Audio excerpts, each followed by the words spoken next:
Uyu ni umwanya wo kumva no gusobanukirwa ijambo ry'Imana mugezwaho n'umuryango w'amatorero Beteli mu Rwanda. Mu mutima wanjye maze iminsi numva mvuga ngo Mana, numva nkumbuye ibihe byawe byiza, gukumbura ibihe by'Imana byiza. Hari ibihe byiza twigeze kugira nk'abana b'Imana, hari ibihe wowe wigeze kugira byiza cyane n'Imana. Urabyibuka ugihura na Yesu?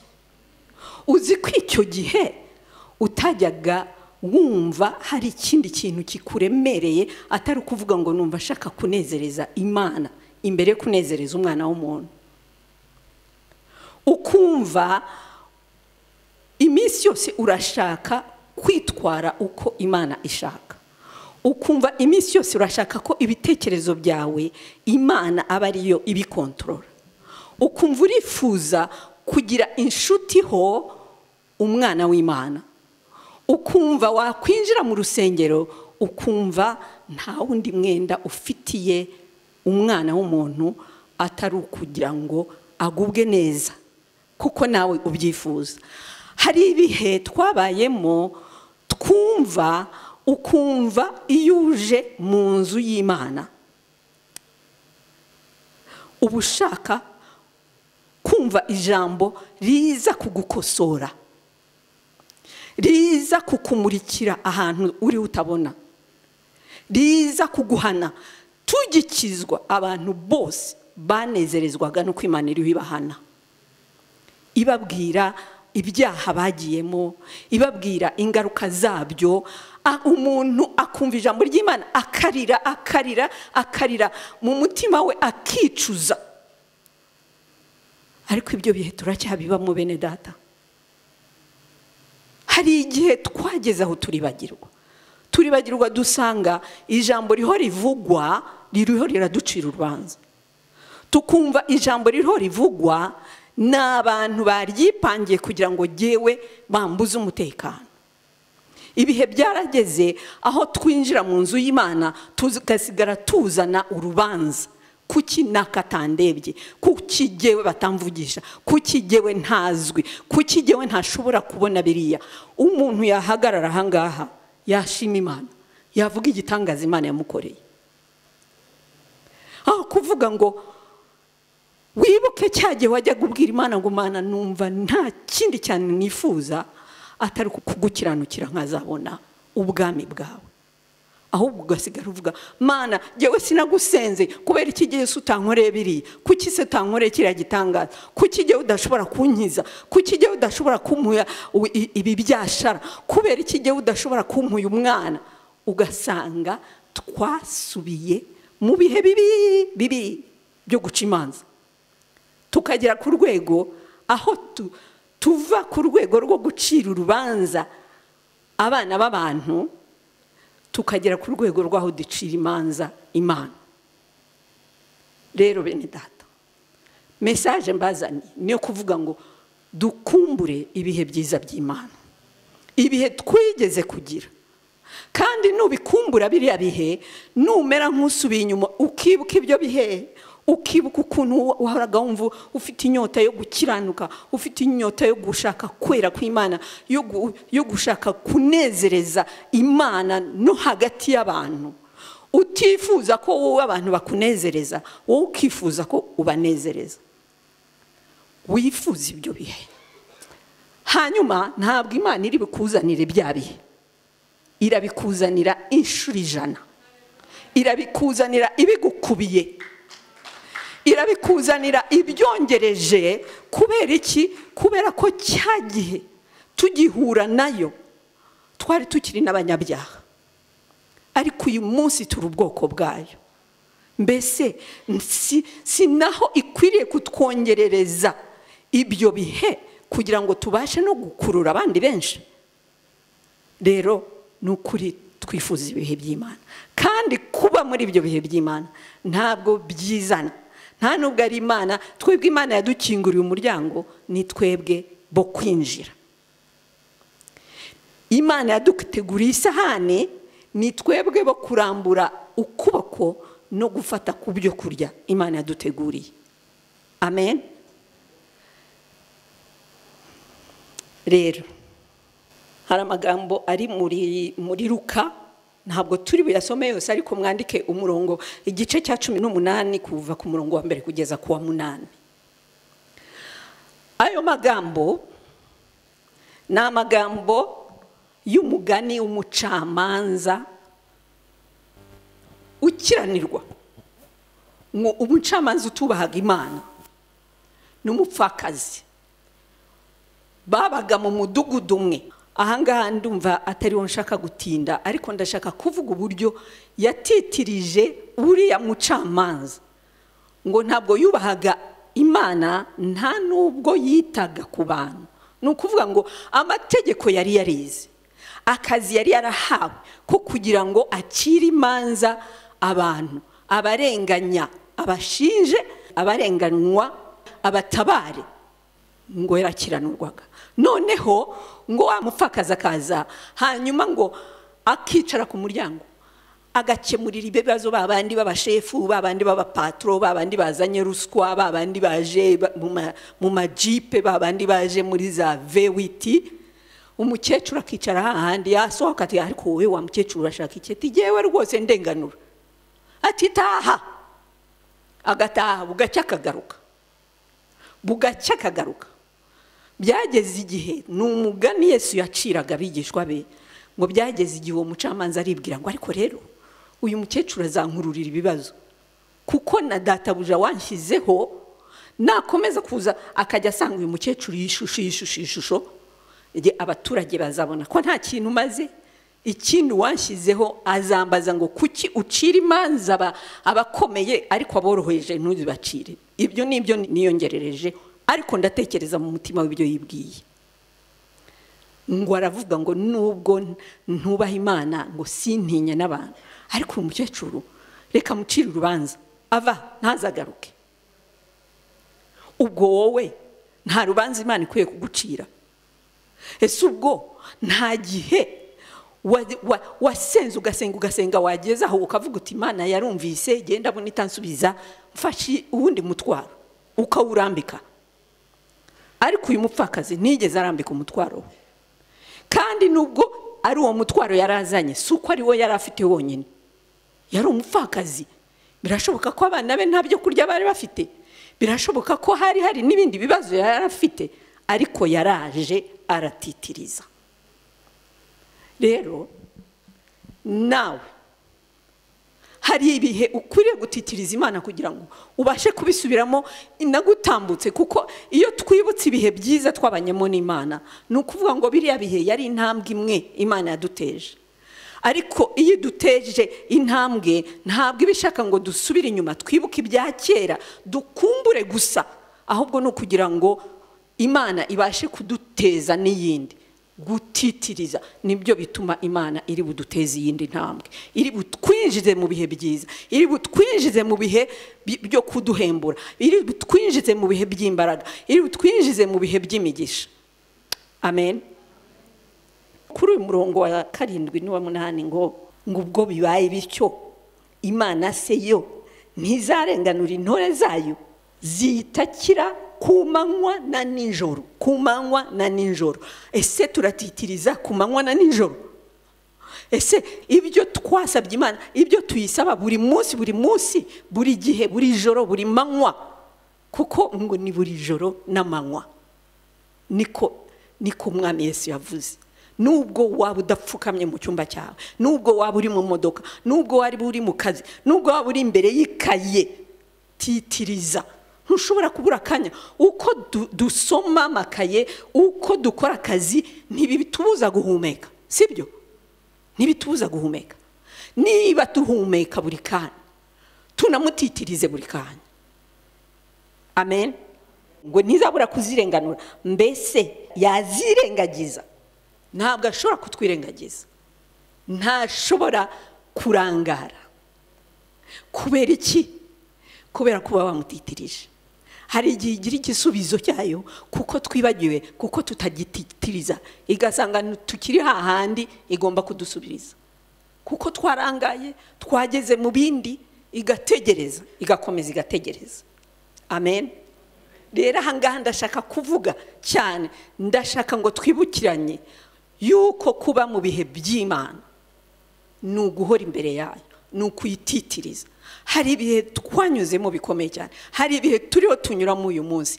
Urugero rwiza ni ibi bihe bya korona byatumye non seulement dutandukana nk'imiryango, dutandukana nk'inshuti, dutandukana nk'abavandimwe, tukicarana, umuntu ukamureba ukabanza gushishoza neza kugira ngo umenye uwo ari we. Ni ukuri ibi bihe mu buryo bwo mu mwuka byabaye nk'ibitwigiza hirya y'Imana, tugasigara tuvuga ngo Mana, kuki ibi bihe, kuki bimeze gutya, kuki noneho kubera guki utabona igisubizo, ukagera igihe ukigira mu bisubizo bya hafi ako kanya. Akenshi ugasanga ni n'ibisubizo duhawe na Satani n'isi. Uyu mupfakazi atwigisha, atwibutse hari uwundi muntu muri Matayo, we nubwo atitirije ariko yaraganiraga. Uriya mucamanza ntabwo yaganiraga na wa mupfakazi, ariko hari uwundi muntu waganiraga na Yesu. Muri Matayo igice cya 15 guhera ku murongo wa 21, ngo Yesu akiza umukobwa w'umunyakananikazi. Aho hantu habaye urugamba, aho hantu habaye ikiganiro kivunanye, ikiganiro kibabaje, ikiganiro naje gutekereza, ariko Mwami, ni iki washakaga kwigisha abigishwa bawe? Ni iki washakaga kwigisha uyu munyakananikazi, uyu munyamahanga? Hadusomere mwene data, hadusomere kuva kuri 21 kugeza kuri 28. Yesu akiza umukobwa w'umunyakananikazi. Yesu arahava ajya mu gihugu cy'Itiro ni Sidoni. Umunyakananikazi aturuka muri icyo gihugu arataka cyane ati, Mwami mwene Dawidi, mbabarira, umukobwa wanjye atewe na dayimoni cyane. Ntiyagira icyo amusubiza. Nuko abigishwa be baramwegera baramwinginga bati, musezerere kuko adutakira inyuma. Arabasubiza ati, sinatumiwe abandi keretse intama zazimiye zo mu muryango wa Isirayeli. Nawe araza aramupfukamira aramubwira ati, Mwami ntabara. Aramusubiza ati, si byiza kwenda ibyo kurya by'abana ngo mbijugunyire imbwa. Nawe ati, ni koko Mwami, ariko imbwa nazo zirya ubuvungukira bugwa buvuye ku meza ya ba nyirazo. Maze Yesu aramusubiza ati, mugore, kwizera kwawe ni kwinshi, bikubera uko ushaka. Umukobwa we ahera karakira. Amen.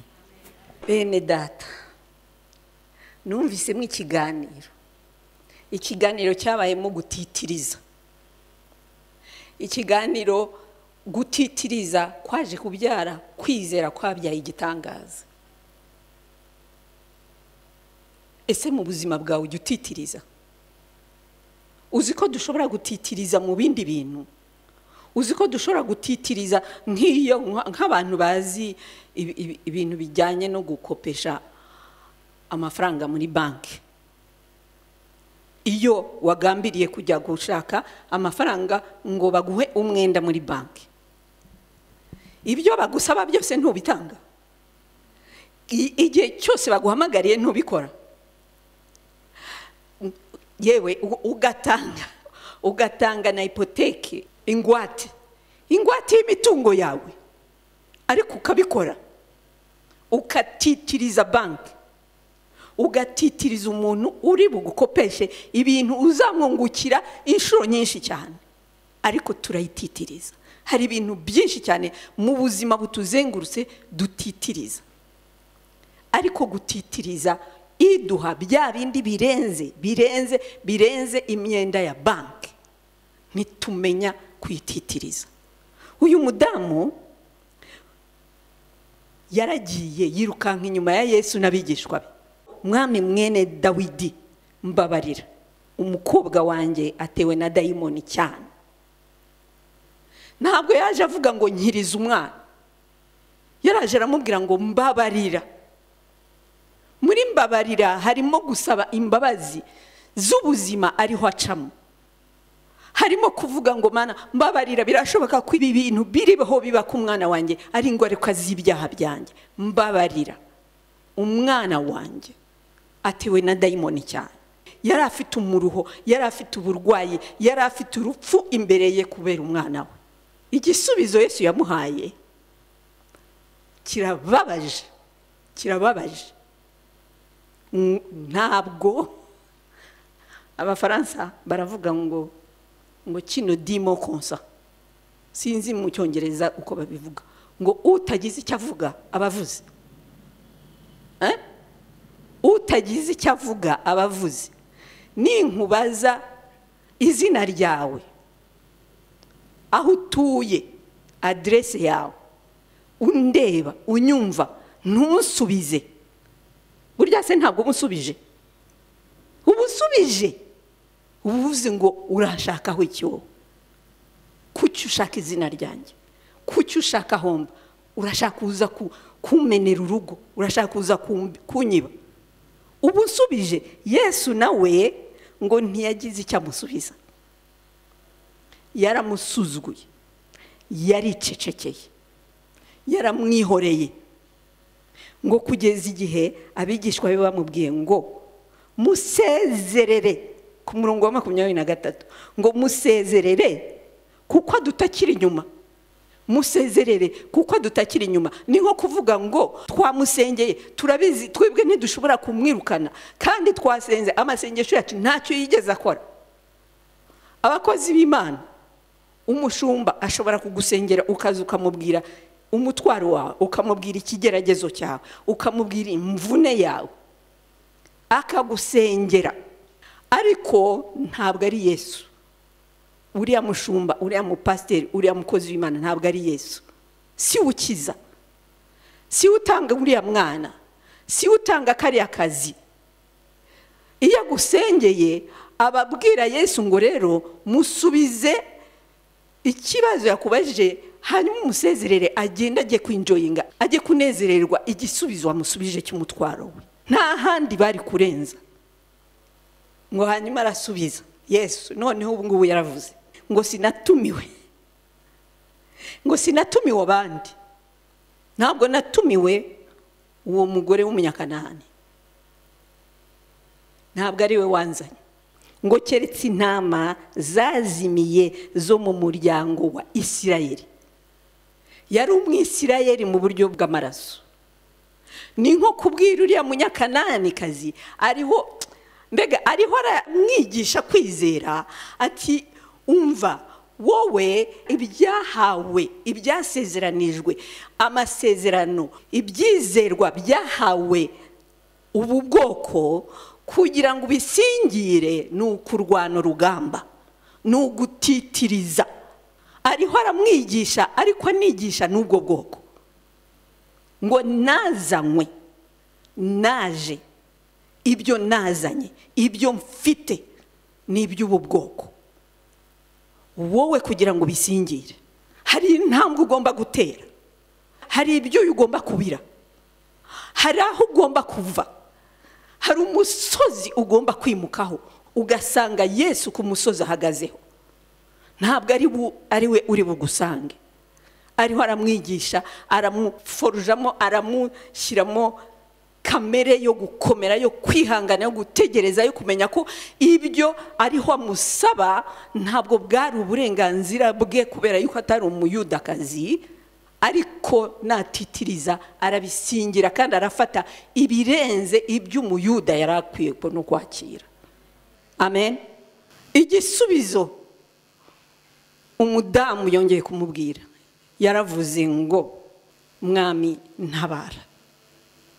Uribaza, aramubwiye ngo ntabwo ibyo mfite ari ibyawe, ntabwo ibyo nahawe, ibyo nazanye ntabwo ari iby'abandi, ni iby'ubwoko bwo mu muryango wa Isirayeli. Arangije aramubwira, ntiyavuga ngo ariko se giye wangabanyirijeho, ariko se giye wangiriye ubuntu. Aramubwira ngo ntabara.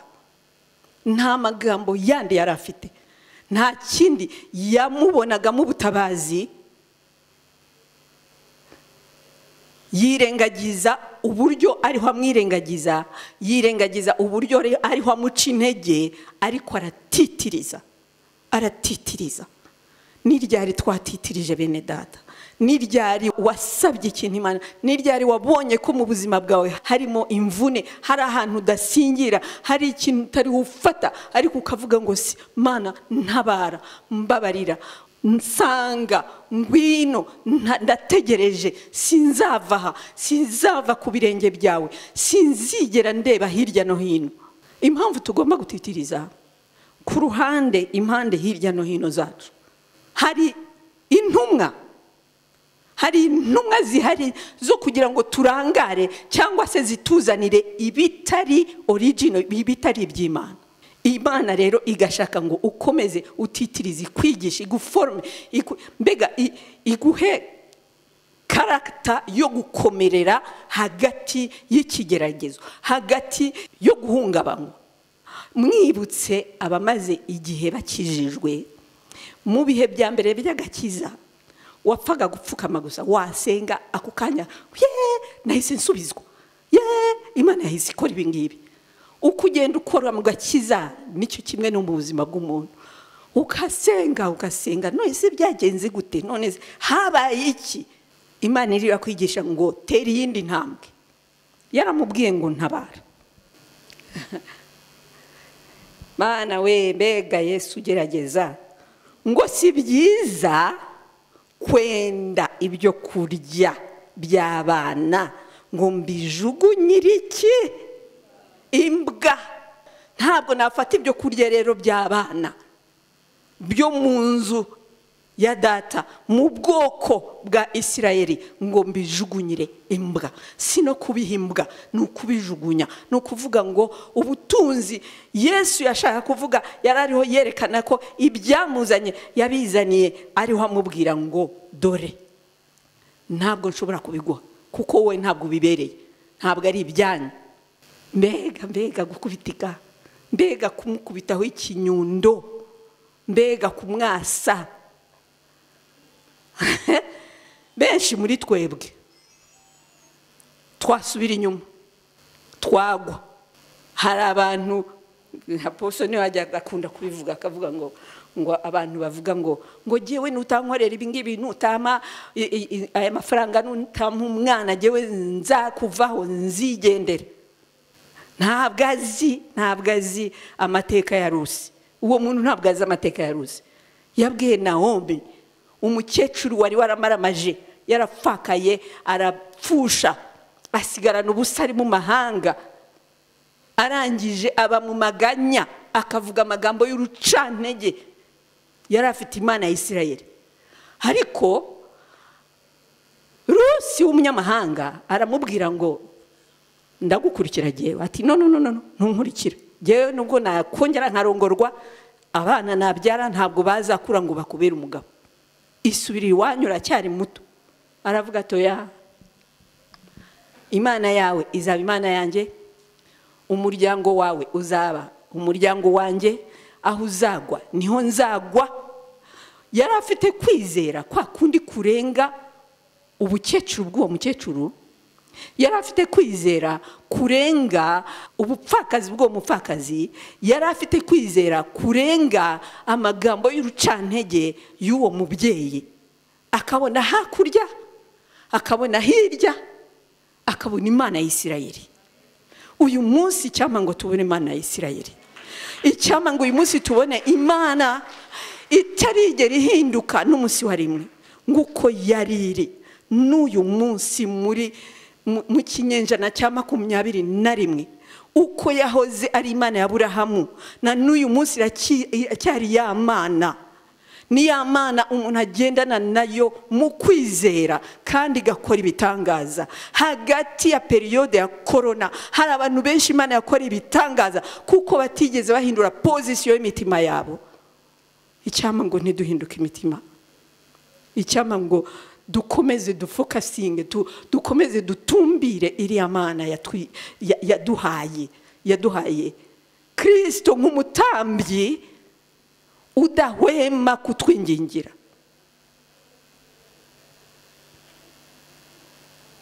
nubwo yamuciye intege ntabwo yarambiwe.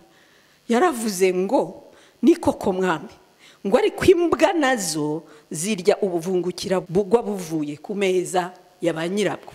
Urabagaburira koko, urabaha ibyabo, ariko barahaga bikameneka. Ibyo rero utubwa tuba mu rugo, tuba hanze, nta nubwo tuba mu nzu, turatoragura ubwo buvungukira tukabaho. Ni nko kuvuga ngo amasezerano yahawe Isirayeli tuyakuraho ubuvungukira. Kubwa Isirayeli, kubera Yesu twabaye abuzukuru ba Aburahamu kubwo kwizera. Kandi kutamwizera, kutizera Kristo, ntushobora kuba umwuzukuru wa Aburahamu.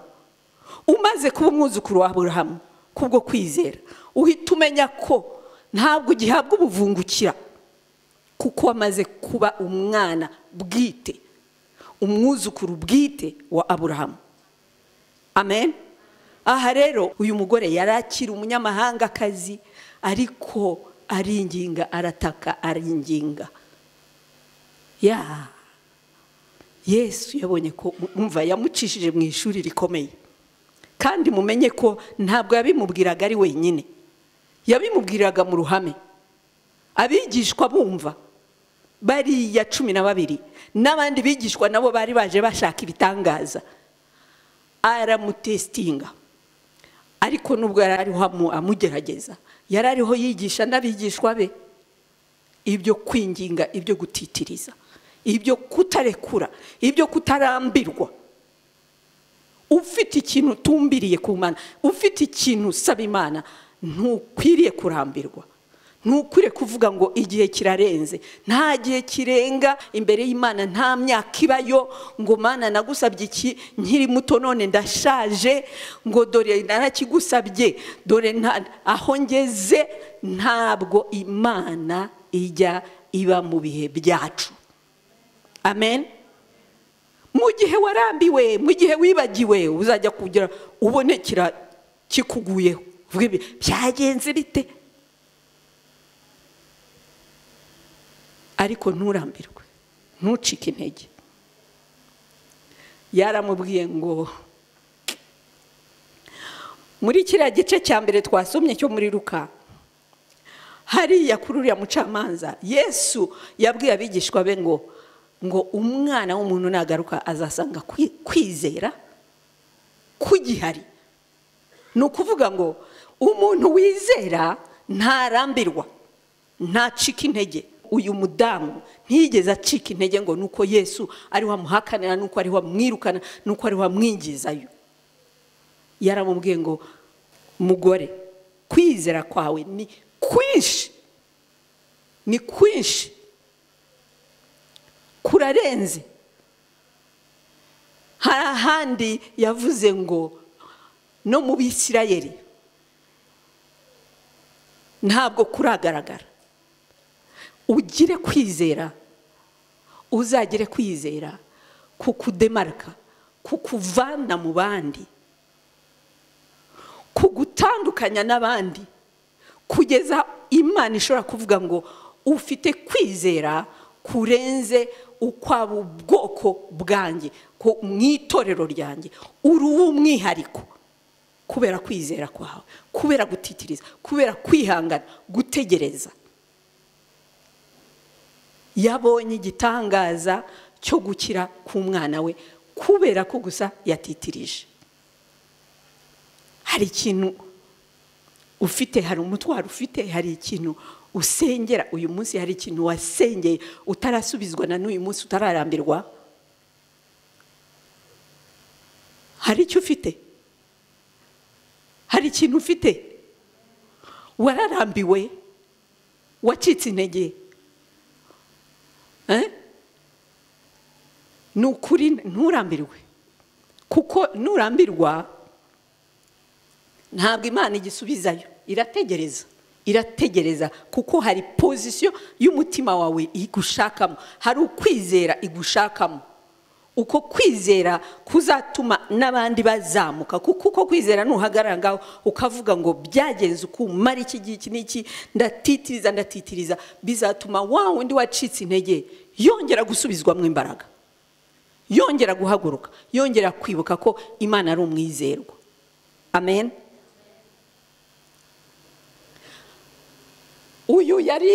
uriya yari umupfakazi. Uwa mbere yari umupfakazi watitirizaga. Umupfakazi ni umuntu uba udafite shinge na rugero, sibyo?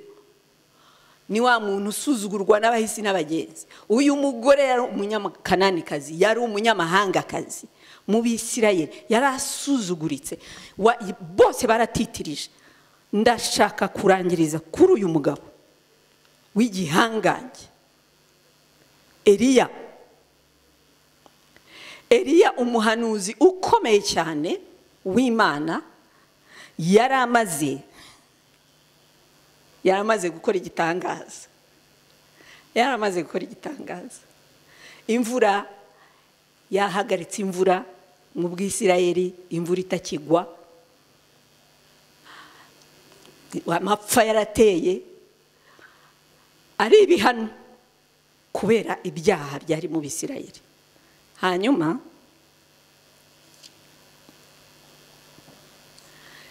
akoreshwa igitangaza, yica abahanuzi ba Bayali, arabica kubera ko yari umuhanuzi w'Imana. Ubwo n'amateka murabizi yuko igihe cyageze akabwira Ahabu, umwami Ahabu, ati zana abahanuzi bawe Bayali nanjye nze, hanyuma duhamagara Imana iri buze ikamanura umuriro ku gicaniro, niyo Abisirayeli bari buze gukurikira. Niba ari Bayali barahita bakurikira Bayali, niba ari Imana ya Isirayeli barahita bayikurikira.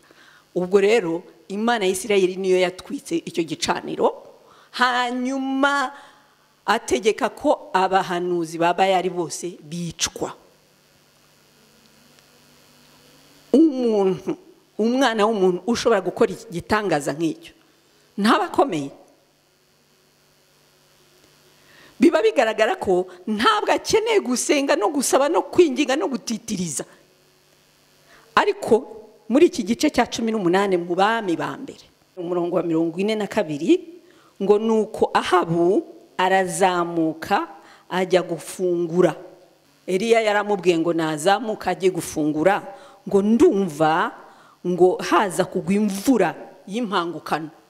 Imvura y'impangukano, sinzi iryo jambo impangukano niba ari Ikinyarwanda, ariko yari ukuvuga ngo ni imvura nyinshi cyane. Ngo ndumva igiye kugwa, ngo zamuka ujye gufungura. Ngo nuko ngo Eliya nawe arazamuka ajya mu mpinga y'umusozi y'i Karumeli, yicara hasi, yubika umutwe mu maguru. Aha hantu muhasuriye muhaceho akarongo. Yazamutse mu mpinga y'umusozi, hanyuma yicara hasi, yubika umutwe mu maguru. Abwira umugaragu we ngo zamuka witegereze ku nyanja. Ngo arazamuka aritegereza, aragaruka aravuga ati ntacyo mbonye. Amubwira gusubirayo agira 7. Agezeyo ubwa 7 aravuga ati dore mbonye igicu gito kingana n'ikiganza cy'umuntu kiva mu nyanja. Bene data, ndumva shaka ko tujya imbere y'Imana nk'uyu mugabo. Ntabwo ari umugore w'umunyamahangakazi, nta nubwo yari umugabo uwo ari we wese, yari umuhanuzi w'Imana.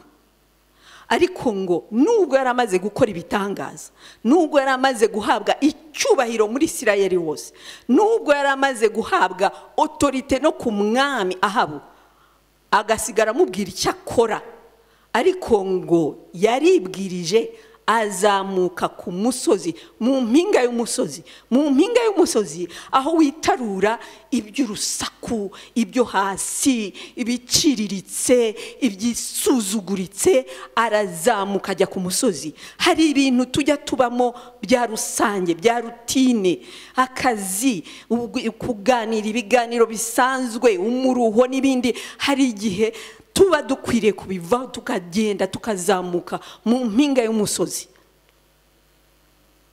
hanyuma tukicara. Ntabwo ari ukwicara ku ntebe, ntabwo ari ukwicara mu byubahiro, kwicara hasi, ukicara hasi, kuko Eliya nawe yicaye hasi. Simbizi ukuntu nabisobanura kwicara hasi mu buryo bw'umutima wawe. Umutima wawe ugaca bugufi cyane, ukumva ko noneho nubwo wamaze gukoreshwa iby'ubutwari, nubwo wagize amanota meza, nubwo wagize amafaranga menshi, nubwo waguze imodoka ukubaka ibitangaza, ariko umenye ngo hari ahantu wabivanye. Genda wururuke, umanuke, ugere hasi. Eliya yaragiye yicara hasi ngo hanyuma yubika umutwe mu maguru ye. Aho niho yakuye ibisubizo, niho yongeye gukura izindi mbaraga, aho niho yumvise, niho yarategereje kumva icyo Imana imubwira. Ese la suite, the next ni iyihe? Ni iki gikurikira inyuma yo kwica aba bahanuzi, inyuma yo kugarurira ubwoko bwa Isirayeli, Imana ya Isirayeli? Ni iki gikurikira? Nta handi yagomba kukivana, ni ku musozi hejuru hariya, kandi akicara agaca bugufi, akubika umutwe we mu maguru, agategereza, akareka kurangazwa n'ibici iburyo n'ibici ibumoso, agategereza, akibaza ngo ni iki Imana, ni iki? Yarumvaga mu kwizera, yarumvaga ko hari imvura igiye kugwa, yarumvaga ko hari imvura igiye kugwa, kandi iyo mvura yari umugisha wa Isirayeli, yari umugisha wo kugira ngo imvura nigwa amasaka yere, ibishyimbo byere, inzara icike muri Isirayeli. Yarabyumvaga, ariko ntabwo yabirekeye aho ngaho, yagiye kubisaba Imana, yagiye kwinginga Imana ngo none se biranyura he? Ndashaka ikimenyetso, ndashaka ikimenyetso. Ntiyavuye aho ngaho, ngo yakomeje gutuma umugaragu we ngo genda subirayo, ngo agire inshuro 7. Ngo inshuro ya 7 niho umugaragu yaje kubona ngo akamenyetso, ngo agacu, imvura ikomoka mu gicu, ngo abona agacu gatoya ngo kangana n'ikiganza. Ese ubwo Imana ntishaka kukuzanira mu buzima bwawe agacu? Wakabona ute utagiye ku musozi? Wakabona gute uticaye hasi ngo wubike umutwe mu maguru, ubwira Imana ngo uri he Mana, ndacyategereje, ndahari, sindambirwa inshuro imwe, sindambirwa inshuro 2, gutyo gutyo gutyo. Kandi dufite umugaragu natwe dutuma, turamufite, twe turamufite, nubwo ari Imana yacu, ariko umwuka wera ubana natwe hano, umwuka wera tugendana, utwigisha, uduhana, utuyobora. Ni uzi umutima w'Imana, ni uzi imigambi y'Imana ku buzima bwawe. Mutume ni ugera imbere y'intebe y'Imana, ni uzi iby'umugambi w'Imana. Mubwire, nturambirwe inshuro 1, 20, umwinginga, umubwire uti subirayo, umbwirira Imana, subirayo, umwibutse ko ndushye, umwibutse ko nifuza gutabarwa, umwibutse iriya ndwara, umubwire umwana wawe, umubwire umwinginga, umubwire ababyeyi bawe, umubwire akazi kawe, umubwire amagara yawe, umubwire nturambirwe. Amen, amen. Umubwire iby'urushako rwawe, umubwire iby'ubwenge bwawe buri stake bufungiranye ahantu, kuko ntabwo yakwetablishije kugira ngo ufungirane. Irafungura, ibyananiranye irabifungura. Amen. Ndagira ngo aka kanya mu munota umwe, ndagira ngo mu munota umwe ndasaba indirimbo imwe hariya.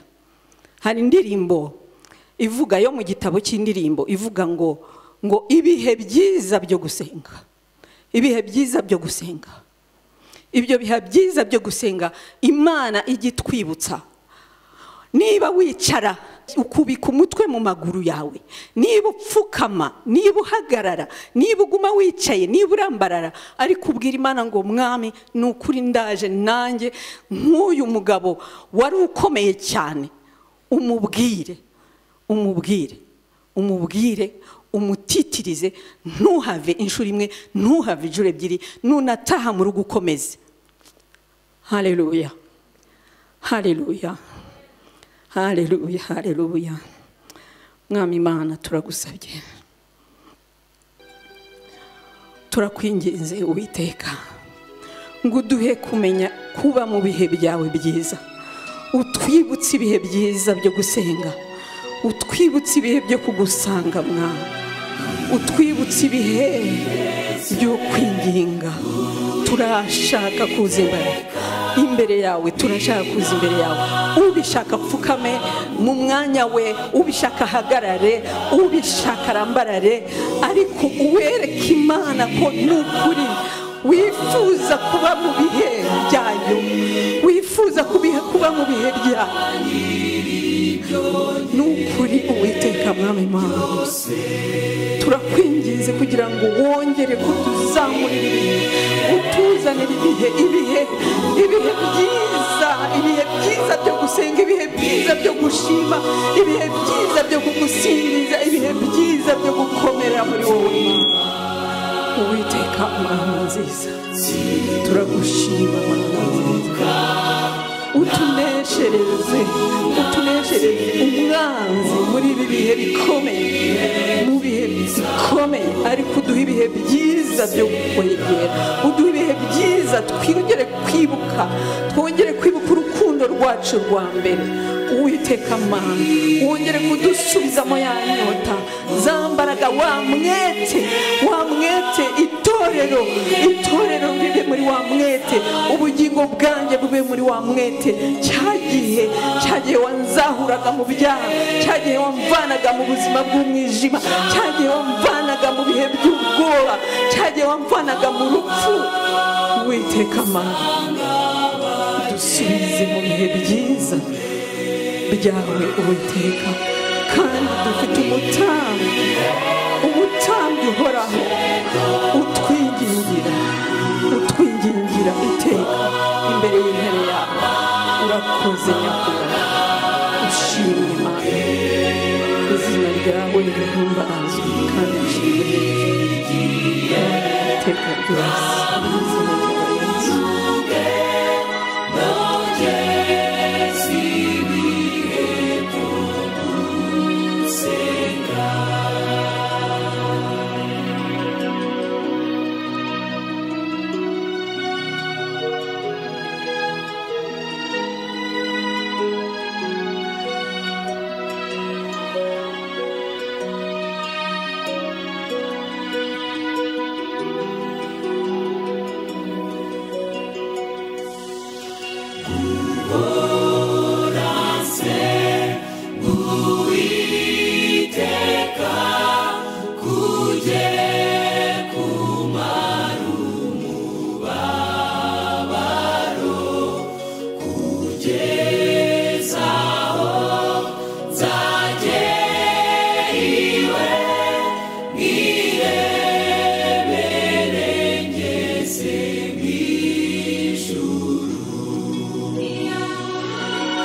Dutahe dukomeza gutekereza kuri iri jambo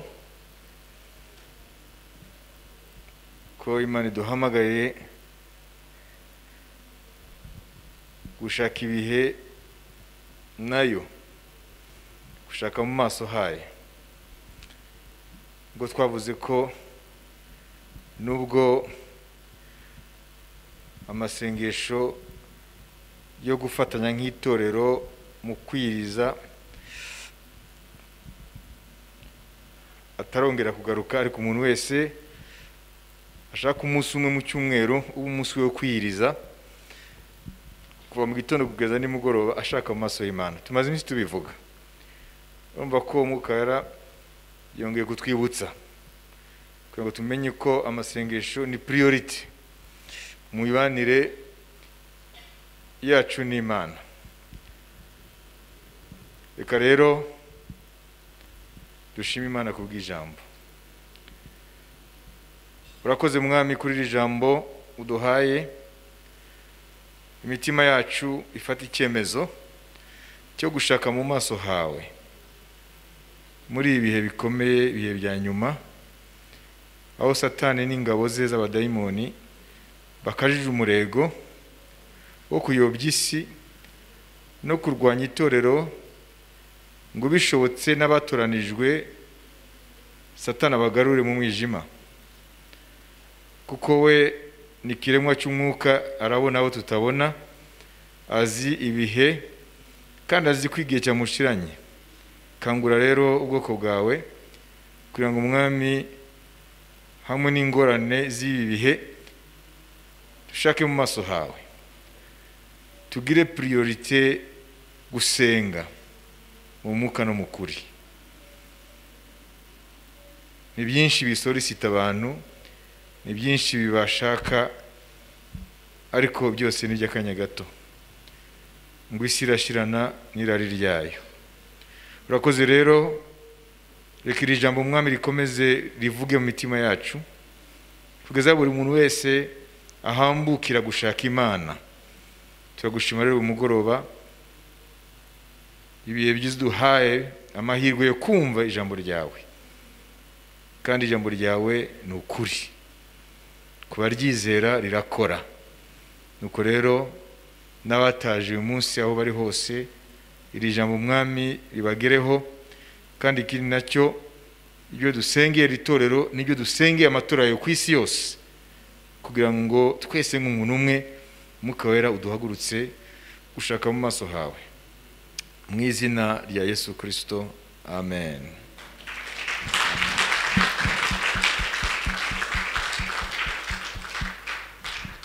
Kare tubaho umugisha, ubuntu bw'umwami wacu Yesu Kristo n'urukundo rw'Imana no gusabana n'Umwuka Wera bijyana twese, amen. Shalom shalom.